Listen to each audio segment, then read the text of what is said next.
माँ शैलपुत्री का स्वरूप बेहद शांत और सरल है। देवी के एक हाथ में त्रिशूल और दूसरे हाथ में कमल का फूल शोभा दे रहा है।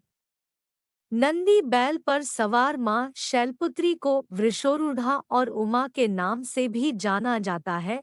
नवरात्रि के प्रथम दिन घट स्थापना के बाद माँ के शैलपुत्री स्वरूप की उपासना की जाती है। हिमालय की पुत्री होने के कारण इन्हें शैलपुत्री कहा जाता है। माँ शैलपुत्री का स्वरूप बेहद शांत और सरल है। देवी के एक हाथ में त्रिशूल और दूसरे हाथ में कमल का फूल शोभा दे रहा है। नंदी बैल पर सवार माँ शैलपुत्री को वृषोरूढ़ा और उमा के नाम से भी जाना जाता है। माँ शैलपुत्री को लेकर एक प्रचलित कथा भी है। पौराणिक कथा के अनुसार पूर्व जन्म में माँ शैलपुत्री का नाम सती था और वे भगवान शिव की पत्नी थी। एक बार सती के पिता प्रजापति दक्ष ने एक यज्ञ करवाया और उसमें तमाम देवी देवताओं को शामिल होने का निमंत्रण भेजा। सती भी उस यज्ञ में जाने के लिए व्याकुल थी। हालांकि प्रजापति दक्ष ने सती और भगवान शिव को आमंत्रित नहीं किया, इसलिए भगवान शिव वहां नहीं जाना चाहते थे। भगवान शिव ने सती से कहा कि प्रजापति दक्ष ने उन्हें आमंत्रित नहीं किया है, इसलिए वहां जाना उचित नहीं है। लेकिन सती नहीं मानी और बार बार यज्ञ में जाने का आग्रह करती रही। ऐसे में भोलेनाथ मान गए और उन्हें यज्ञ में जाने की अनुमति दे दी। सती जब अपने पिता प्रजापति दक्ष के यहाँ पहुंची तो उन्होंने देखा कि वहां न तो कोई उनका आदर कर रहा है और न ही प्रेम भाव से मेल मिलाप कर रहा है। सती की माँ को छोड़कर सभी ने उनसे मुंह फेरा हुआ था।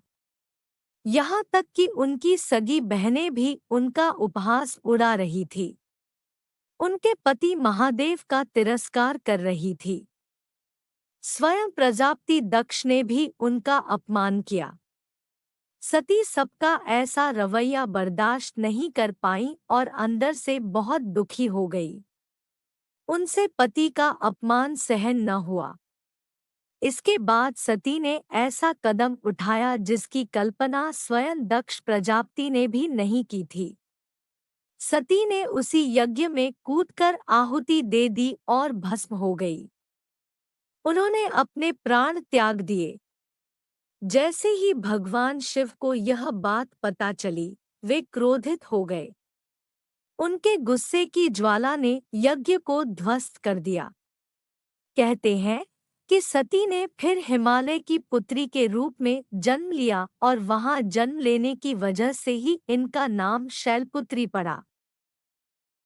कैसे करें माँ शैलपुत्री की पूजा? नवरात्रि के प्रथम दिन माँ शैलपुत्री की पूजा का विधान है।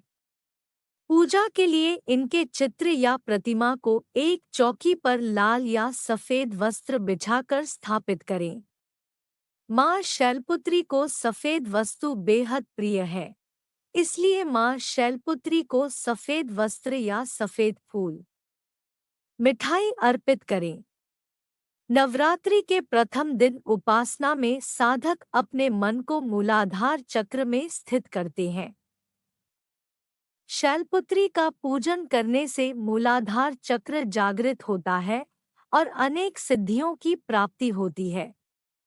जीवन के समस्त कष्ट, क्लेश और नकारात्मक शक्तियों के नाश के लिए एक पान के पत्ते पर लौंग सुपारी मिश्री रखकर माँ शैलपुत्री को अर्पण करें।